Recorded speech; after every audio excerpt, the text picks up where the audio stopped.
It began in the vast, sun-scorched deserts of North Africa, a theatre of war unlike any the world had seen before. In early 1941, as German panzers rolled into Libya to rescue their faltering Italian allies, one man's name began to echo across the dunes: Erwin Rommel. To both Axis and Allied troops, he was more than just a commander. He was a symbol of speed, precision, and audacity. The British called him the Desert Fox, a title born not from admiration alone, but from grudging respect for a man who turned warfare into art. Rommel's Afrika Korps, officially the Deutsches Afrika Korps, or DAK, arrived in Tripoli in February 1941. Their orders were simple: stabilize the front. Yet Rommel saw opportunity where others saw defense. Within weeks, he launched a lightning counter-offensive that caught the British 8th Army completely off guard. Town after town, El Agheila, Mersa Brega, Benghazi, fell to the swift German advance. By April, the British were retreating into Egypt, leaving behind wrecked Crusader tanks and abandoned outposts swallowed by sandstorms. For a moment, it seemed as though North Africa itself belonged to Rommel. But behind the victories, intelligence services were beginning to watch closely. British codebreakers at Bletchley Park, hidden within the quiet countryside of Buckinghamshire, were intercepting Enigma transmissions from the front. Among the usual tactical reports, requests for fuel, ammunition, and spare parts. There were hints of something unusual. Private messages between Rommel's staff that revealed a man increasingly critical of Berlin's interference. "Rommel is no longer blind to Hitler's errors," one decrypted message read, passed through ultra-channels to Cairo under the highest secrecy classification. The war in the desert was as much about supply as strategy. The Afrika Korps' lifeline stretched back across the Mediterranean, where British submarines and aircraft hunted German and Italian convoys relentlessly. Every shell, every drop of fuel that reached Rommel's tanks came at the cost of blood and risk. By the summer of 1942, he was facing not only the British 8th Army, now reorganized and led by General Bernard Montgomery, but also the relentless weight of logistics and time. "Our strength is fading," Rommel wrote to his wife Lucy in a rare moment of candor. "Without supplies, courage cannot last forever." Then came the great confrontation, El Alamein. In October 1942, Montgomery's forces, supported by overwhelming artillery and the newly arrived Sherman tanks, launched Operation Lightfoot. Rommel's men fought fiercely, but outnumbered and outgunned, the Desert Fox found himself trapped. The Afrika Korps' lines were shredded by the British bombardment, a storm of steel that turned the sand into a furnace. On November 4th, he ordered a withdrawal westward. Hitler, furious, commanded him to stand fast to the last man. Rommel refused. "What does he know of the front?" he reportedly muttered to his staff. "He sits safe in Berlin while my men die here." It was the first time Rommel's loyalty to the Führer visibly cracked. In London, intelligence analysts took note. Inside room 61 of the War Office, a classified file labelled Rommel Behaviour Assessment grew thicker. Reports from Cairo suggested that British soldiers often spared Rommel's name from hatred. He was, curiously, respected by those he fought against. An enemy who fought cleanly, even honourably. To the British, it was an anomaly worth studying. Could Rommel's conscience become a weapon against the Nazi regime? By December, the tide had turned irreversibly. The remnants of the Afrika Korps fell back through Libya toward Tunisia. British long-range desert group patrols shadowed them, marking coordinates for airstrikes.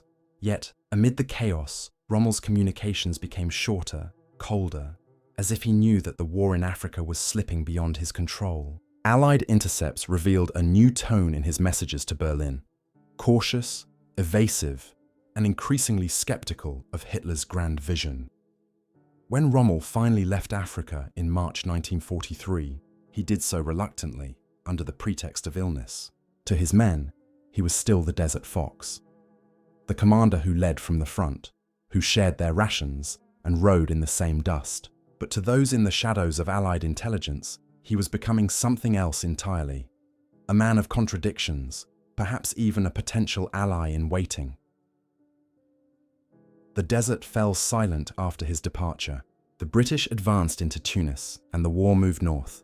But questions remained. Had Rommel's spirit been broken, or had his loyalty begun to shift? Was his withdrawal from Africa merely a retreat, or the beginning of something far more complex? As the sun set over the empty sands of El Alamein, It left behind not just wreckage and bones, but the first traces of a mystery that would follow Erwin Rommel to the very end of his life. When the guns finally fell silent across the sands of North Africa, Erwin Rommel's legend remained intact, but his confidence was beginning to fracture. The defeat at El Alamein in November 1942 was more than just a battlefield loss. It marked a turning point in his relationship with the regime he served. The Afrika Korps had been battered, their fuel depots empty, their supply lines shredded by Allied bombers, and their morale drained by months of relentless retreat. Yet, in Berlin, Hitler demanded the impossible, to hold ground that could no longer be defended. Rommel knew then that the war, as the Führer envisioned it, was lost. By early 1943, British and American intelligence agencies were focusing closely on Rommel's communications. At Bletchley Park, cryptanalysts of Hut 6 were meticulously piecing together intercepted Enigma decrypts from North Africa. In the maze of coded military chatter, a handful of messages stood out, personal, reflective, and uncharacteristic for a man known for precision and discipline. One report read, "Rommel complains of senseless sacrifice of his men, suggests high command is detached from front realities." For the analysts, it was an extraordinary revelation. It hinted not just at a commander under strain, but at a man quietly rebelling against the madness of blind obedience. As the tide of war shifted, Rommel's Afrika Korps was cornered between advancing British forces under Montgomery and the newly arrived American units pushing from Algeria after Operation Torch. Between January and March 1943, the fighting intensified around the mountain passes of Tunisia, the last stronghold of Axis power in Africa. At the Battle of Kasserine Pass, the Americans faced Rommel's tactical genius firsthand. The German panzers struck swiftly, exploiting every weakness in the inexperienced U.S. Assault Corps. For a moment, it seemed as if the Desert Fox might recapture his old momentum. But what few on either side knew was that Rommel's relationship with Berlin had reached a breaking point. Hitler had begun to suspect his loyalty, and his every move was now shadowed by Nazi political officers attached to his staff. The famed commander's private conversations grew more guarded. To his aides, he confided that the war's leadership had lost its moral compass. One diary entry from his adjutant, Captain Helmuth Lang, later found after the war, recorded Rommel's words, "The men fight bravely, but for what? For a future that's already lost." In Cairo, British intelligence officers working with the Psychological Warfare Branch began developing a classified study, an internal document titled The Rommel Factor. Its premise was simple: understand the man to predict his actions. Could Rommel, if captured or cornered, be persuaded to turn against Hitler? The British weren't alone in asking. Within German circles, particularly the Abwehr, Admiral Wilhelm Canaris's intelligence agency, rumours were spreading of quiet dissent among high-ranking officers. Rommel's name appeared more than once in those whispers, tied to coded messages that suggested an honourable general seeking peace. Meanwhile, life at the front continued to erode under the combined pressure of the Allied advance and dwindling resources. By March 1943, Rommel had grown visibly worn. His health, long affected by exhaustion and stomach ailments, deteriorated under the stress of command. He was forced to travel constantly between the collapsing front lines, inspecting units that could barely fight, rallying soldiers who still believed victory was possible. Yet even as he drove his command vehicle through bombed-out villages and mine-laced dunes, his thoughts turned inward. He had begun to question not only Hitler's decisions, but his own role in enabling them. It was around this time that a new kind of intelligence report began circulating among Allied command circles. Rommel, potentially disillusioned, expresses private doubts to staff officers. No indication of open defiance, but signs of inner conflict. The reports were speculative, cautious, but they carried weight.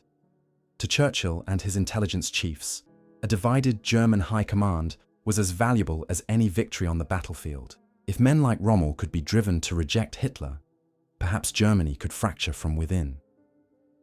By May 1943, the Axis position in Africa was untenable.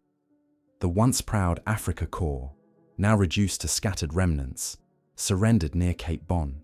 Over 250,000 Axis troops laid down their arms. Rommel, however, had already left, recalled to Germany under orders.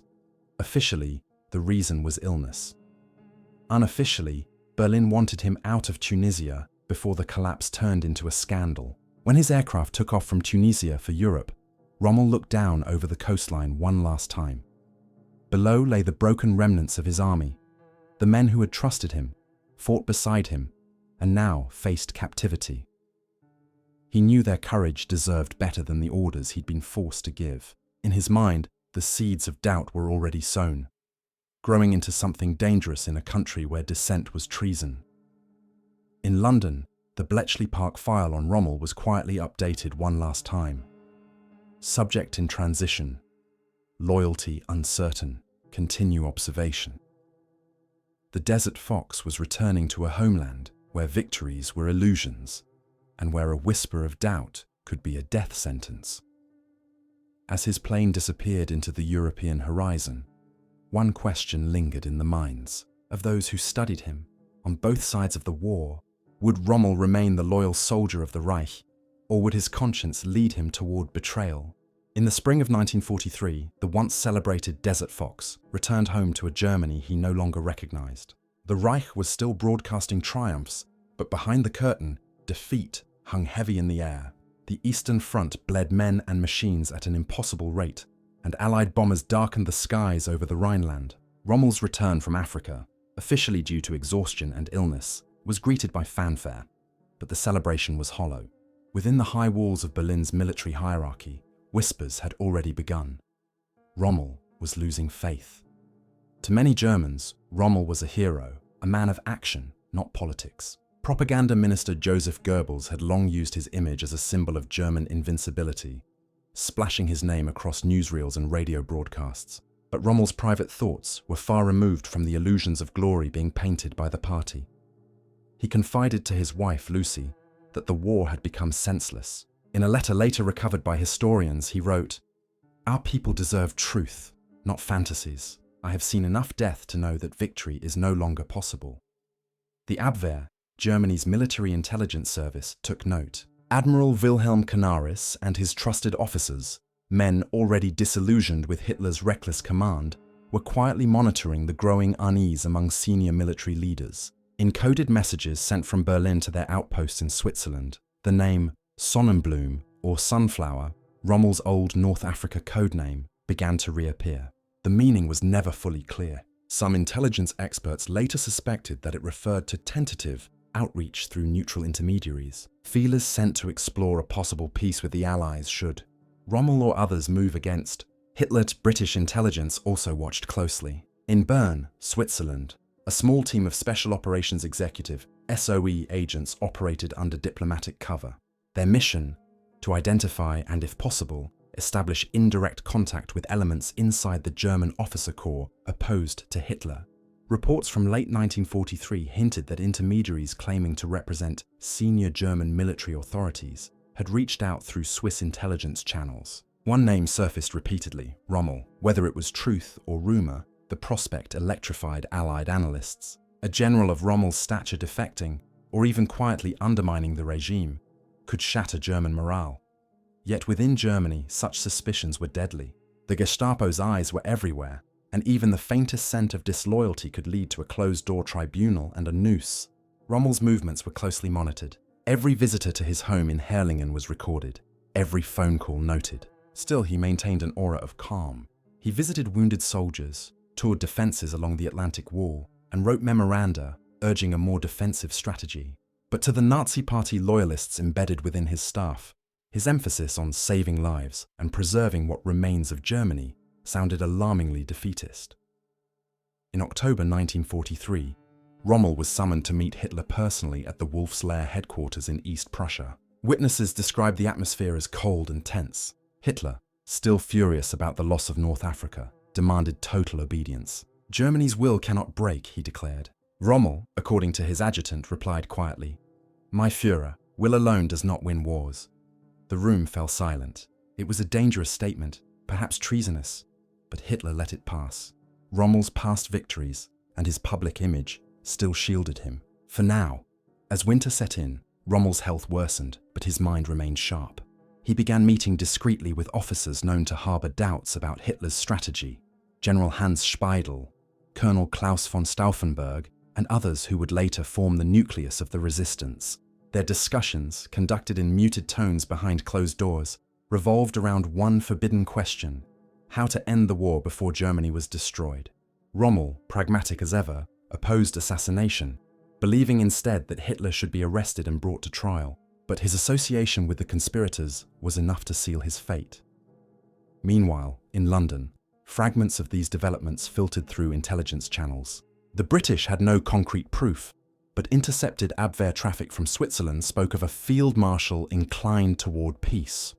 The codebreakers at Bletchley Park flagged the message, unsure whether it was misinformation or revelation. Could it be Rommel? One analyst scribbled in the margin. If so, he's walking a very fine line. By the end of 1943, Rommel's reputation had become paradoxical. To the German people, he was still the Desert Fox, the hero who had once driven the British to the gates of Egypt. To Hitler, he was a useful symbol, but an increasingly dangerous one. And to the Allies, he had become an enigma, a man bound by duty yet pulled by conscience. Each side saw a different version of Erwin Rommel, but none knew the full truth. As 1944 approached, his fate would once again be intertwined with destiny, this time not in the deserts of Africa, but along the windswept shores of France. There, amid the bunkers and barbed wire of the Atlantic Wall, Rommel would face not an external enemy, but a far deadlier one within the heart of the Reich itself. Somewhere, in a file drawer deep within the Abwehr's archives, an agent underlined a single phrase in a decoded memo: "The sunflower grows restless." The meaning would only become clear months later, when Rommel's loyalty and his life hung in the balance. By early 1944, the winds of war had shifted decisively against Germany. The Red Army was advancing relentlessly from the east. Italy had fallen to the Allies, and whispers of an impending invasion from the west filled the corridors of the Wehrmacht's high command. It was in this atmosphere of uncertainty that Field Marshal Erwin Rommel was reassigned by Hitler's personal order to inspect and fortify the defences of Fortress Europe. His new battlefield was not a desert of shifting sands, but the rugged coastlines of northern France. Rommel's command stretched across the western defences of the Third Reich, from the Netherlands down to the Bay of Biscay. His task was monumental: to transform the Atlantic Wall, a 2,600-kilometre line of bunkers, artillery batteries and mines, into an impenetrable fortress capable of repelling the Allied invasion. But what he found upon arrival shocked him. The fortifications were incomplete, under-resourced, and manned by units that were poorly trained or exhausted from years of fighting. "It is not a wall," he wrote in a report to Berlin. "It is a delusion built of sandbags and slogans." Rommel's approach was meticulous. He inspected beaches personally, riding from sector to sector in an open staff car, often under threat of Allied air attack. He ordered tens of thousands of anti-tank obstacles, steel hedgehogs, concrete tetrahedrons, and explosive stakes buried into the surf zones. French labourers and German engineers worked day and night to mine the beaches, lay barbed wire and flood lowlands. His philosophy was clear: the invasion must be stopped on the beaches, or not at all. "The first 24 hours of the invasion will be decisive," he warned his subordinates. "For the Allies, as well as Germany, it will be the longest day." But behind Rommel's sense of duty was a growing despair. He saw the futility of the task. The Luftwaffe no longer controlled the skies, and Allied bombing raids had devastated Germany's industrial backbone. In private letters, he confessed doubts about Hitler's grand strategy. To General Hans Speidel, his chief of staff, he remarked, "We are fighting a war that cannot be won. To continue is to destroy Germany itself." Speidel, already connected to the resistance circles in Berlin, took note of Rommel's words. The Field Marshal had not yet joined the conspiracy to overthrow Hitler, but he was inching dangerously close. In the spring of 1944, the plotters of Operation Valkyrie were deep in preparation. They were a disparate group of officers, bureaucrats and patriots, each motivated by conscience, honor, or desperation. Among them was Colonel Klaus von Stauffenberg, a man of fierce conviction who believed assassination was the only way to save Germany from annihilation. When Speidel informed him of Rommel's growing disillusionment, Stauffenberg reportedly said, "If Rommel joins us, Germany will listen." Rommel, however, remained torn. He refused to participate in murder, even of Hitler. Instead, he proposed a bold alternative: to confront the Führer, force him to surrender, and negotiate peace with the Western Allies. In May, Rommel visited his family home in Herrlingen for a brief rest. His wife, Lucy, later recalled that he appeared haunted, unable to sleep, pacing the halls at night. He spoke of a Germany betrayed by its own leadership and of his fear that millions more would die needlessly. "If I am to be loyal now," he told her quietly, "I must be loyal to my country, not the man who is destroying it." It was a dangerous confession, even in private. The Gestapo's ears extended into every household, and suspicion was enough to bring ruin. On June 6, 1944, D-Day, the invasion Rommel had predicted became reality. Allied forces stormed the beaches of Normandy under a thunder of naval gunfire and aircraft. The Atlantic Wall crumbled under the weight of the assault. Rommel, who had been in Germany that morning visiting his wife for her birthday, rushed back to the front, only to find chaos. Despite heroic resistance by German defenders at Omaha and Juno, the sheer scale of the invasion overwhelmed them. Hitler refused to release the panzer divisions in time, keeping them in reserve for a counterattack that never came. "We are witnessing the beginning of the end," Rommel said grimly. In the weeks that followed, he pressed for negotiation with the Western Allies, urging Hitler to end the war in the West and turn full attention to the Soviet threat. His memoranda were ignored. Instead, the Gestapo began investigating him for defeatism. Unknown to Rommel, his name had also surfaced in the Abwehr's intercepted communications, linking him indirectly to figures later implicated in the July 20th plot. Then, on July 17, 1944, fate intervened. While inspecting positions near Livarot in Normandy, Rommel's staff car was strafed by British Spitfires. The vehicle overturned, and he was gravely injured, his skull fractured, his face lacerated. He was taken unconscious from the wreckage and never fully recovered. 3 days later, the bomb exploded at the Wolf's Lair. Hitler survived, and the resistance was crushed. The Gestapo began a systematic purge of anyone suspected of involvement. Lying in his hospital bed, Rommel read the news in disbelief. Many of the men he had spoken with, Stauffenberg, Speidel, and others, were arrested or executed. Though there was no proof of his direct involvement, his prior criticism of the regime made him a prime suspect. "The net is closing," his wife warned him in a whisper. By August, the Gestapo had compiled a dossier, conversations, testimonies, letters, all pointing to Rommel's sympathy for the conspirators.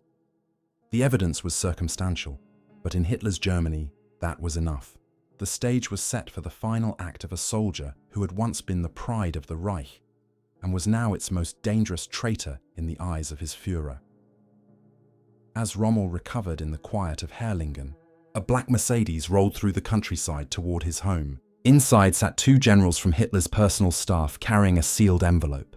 Within it lay an ultimatum that would decide Rommel's fate and define the legacy of a man caught between loyalty and betrayal. By October 1944, Erwin Rommel's world had collapsed into silence. The once revered field marshal, the desert fox of legend, now lay convalescing at his villa in Herrlingen, a small town in southern Germany. His days were marked by the ticking of a clock, the rustle of trees beyond his window, and the quiet dread of footsteps approaching down the gravel path. The Reich that had exalted him was now hunting its own heroes. In Berlin, Hitler's circle had made its decision. Rommel was to die. The days following the failed July 20th assassination attempt on Hitler had plunged Germany into terror. The Gestapo's sweep was merciless. Thousands were interrogated, hundreds executed, and more than a few simply disappeared. General Hans Speidel, Rommel's trusted chief of staff, had been arrested. Under torture, the conspirators' testimonies became a web of implication, true and false alike. Rommel's name appeared in several interrogations, not as a direct participant, but as a sympathetic figure. The mere suspicion was enough. At Herrlingen, Rommel's injuries from the air attack had left him weakened and often confined to bed. His son Manfred recalled years later that the family lived under a cloud of uncertainty. The phone lines were tapped. Visitors were watched. Letters were intercepted. "It was as though a shadow had settled over our house," he said. "My father knew something was coming. We all did." Still, Rommel clung to a faint hope that his service record, his fame, and his previous loyalty would protect him. But in Berlin, Hitler's patience had ended. Evidence, some of it fabricated, had been gathered. Intercepted letters, staff testimonies, and Gestapo memoranda implying that Rommel had foreknowledge of the coup. To the Führer, this was unforgivable. Yet Hitler was wary of turning Rommel into a martyr. A public trial and execution would enrage the German people, who still adored their desert fox. Instead, Hitler devised a cruel compromise. Rommel would be offered a choice. On the morning of October 14, 1944, two officers arrived at Herrlingen in a black staff car, General Wilhelm Burgdorf and General Ernst Meisel. They carried a sealed document and orders signed by Hitler himself. Rommel, dressed in civilian clothes, greeted them calmly in his garden. The conversation was brief and cold. Burgdorf informed him that he was accused of high treason, a capital offense. The Führer, however, had granted him mercy. He could end his own life quietly and spare his family from persecution. If he refused, there would be a public trial before the People's Court, followed by execution and reprisals against his wife and son. Lucy Rommel stood frozen as her husband listened without interruption. The two officers placed a small box on the table. Inside it, a vial containing cyanide. After a long pause, Rommel nodded. "I have served my country faithfully," he said. "I will not allow them to destroy my name or harm my family." He turned to his wife and son and whispered a few words they would never fully repeat.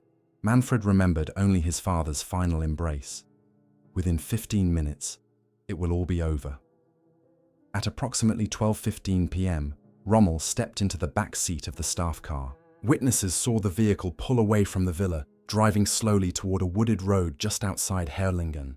A few minutes later, the car stopped. According to official accounts, Rommel removed his cap, bit down on the cyanide capsule, and died within seconds. Burgdorf and Meisel, the witnesses, waited in silence before driving his body to the nearby military hospital in Ulm.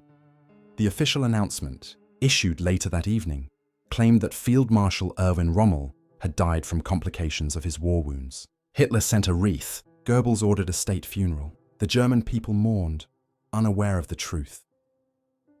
2 days later, the funeral was held in Ulm Cathedral with full military honors. Uniforms gleamed, banners draped the aisles, and speeches praised Rommel as a loyal hero of the Reich. Lucy stood beside the coffin, her face pale, while the eulogy thundered lies. "He died a soldier's death for his fatherland," read the obituary in the Völkischer Beobachter. Only a handful of those present knew the terrible reality, that Rommel's death had been orchestrated by the very regime he had once served so faithfully. After the war, as Germany lay in ruins, fragments of Rommel's correspondence began to surface.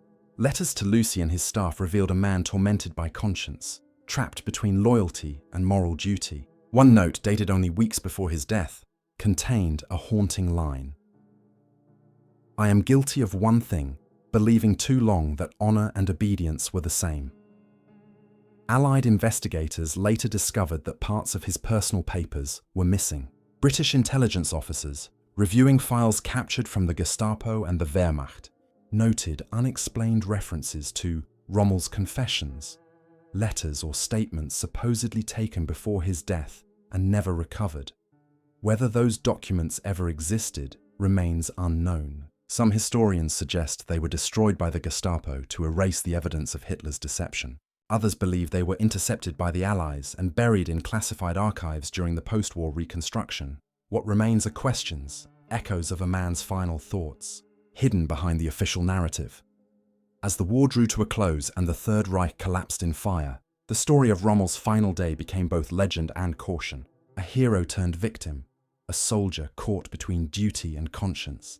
His death symbolized the tragedy of a generation consumed by its leader's madness. But the mystery lingered. What truths might he have confessed in those missing papers? Did he seek redemption in his final hours, or merely silence? The truth, like the man himself, vanished that autumn afternoon on a quiet country road, leaving behind only the echo of tires on gravel and the final whisper of a soldier who had once commanded an empire's respect. and lost everything to its lies.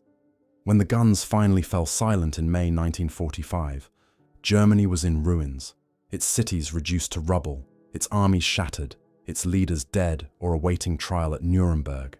Yet amid the chaos of surrender and occupation, one name continued to fascinate both conquerors and conquered alike: Erwin Rommel. To many Germans, he remained the last honorable soldier of a dishonored war, a commander who had fought with courage, treated prisoners fairly, and died under circumstances the official story could no longer conceal. To the Allies, however, Rommel was a riddle that refused to resolve. What had he truly believed in the end? And what secrets had died with him on that lonely road near Herrlingen? In the first years after the war, Allied intelligence officers began compiling extensive biographical files on key figures of the Nazi regime. Among these was a dossier labelled Subject: Erwin Johannes Eugen Rommel. Status: deceased, self-inflicted. Within it were interrogation reports from captured German officers, seized Gestapo records, and fragments of correspondence recovered from Rommel's former headquarters in France and Italy. Some of the documents were mundane: supply requests, strategic memoranda, handwritten notes to his staff. But scattered among them were references to something more elusive: a missing collection of personal writings, allegedly completed in the months before his death. They were referred to in multiple files as the Herrlingen Papers, or, more cryptically, Rommel's Confessions. The British War Office sent investigators to trace these papers. In July 1946, an MI6 field report noted that certain correspondences, possibly of a private or confessional nature, are believed to have been removed from Herrlingen by local party officials prior to the arrival of Allied forces. The documents were never found. Whether they were destroyed by the Gestapo, hidden by the family, or quietly absorbed into Allied archives has never been proven.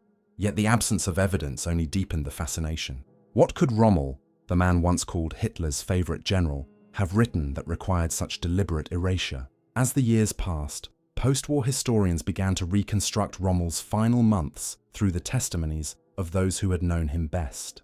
His wife Lucy described a man tormented by impossible contradictions: loyal yet disillusioned, patriotic yet appalled by the crimes of his own government.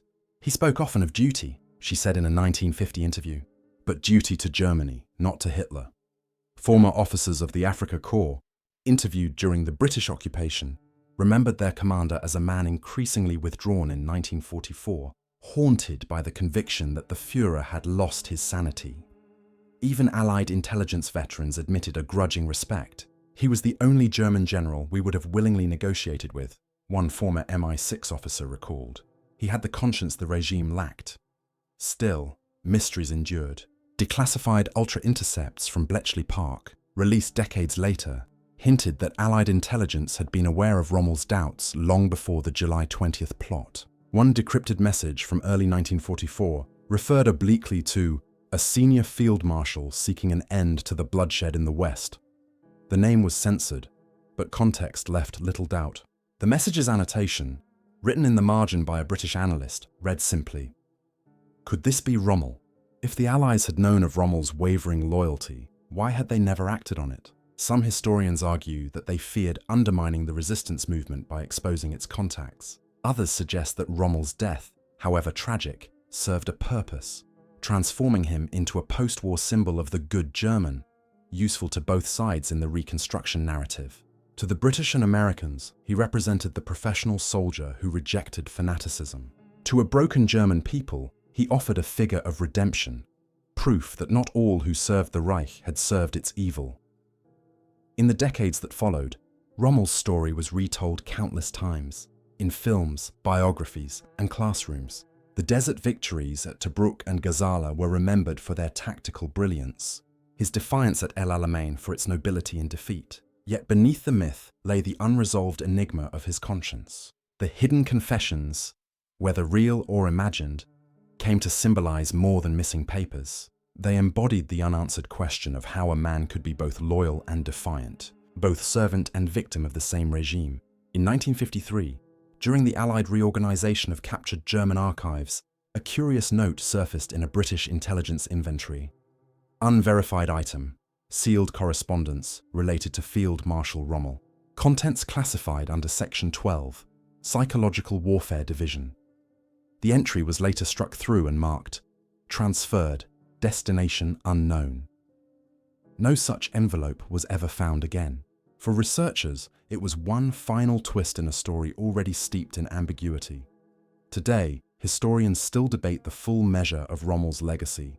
Was he the chivalrous warrior legend made him out to be, or a talented general who recognized the truth too late? The documents that might answer those questions may lie buried in an archive, destroyed in the dying days of the Reich, or perhaps never existed at all. What remains is a portrait of a man undone by the moral collapse of his time. A commander who rose to greatness through loyalty, only to die because he could no longer sustain it. In the end, the story of Erwin Rommel is not one of victory or defeat, but of conflict, not between nations, but within a man's own soul. His hidden confessions, whatever they were, continue to echo through history as both a warning and a lament. And as the archival lights dim and the pages of history close, one question endures, the same question whispered by Allied analysts, German historians, and the soldiers who once followed him into the desert. Was Rommel a loyal soldier, or the last rebel of the Third Reich?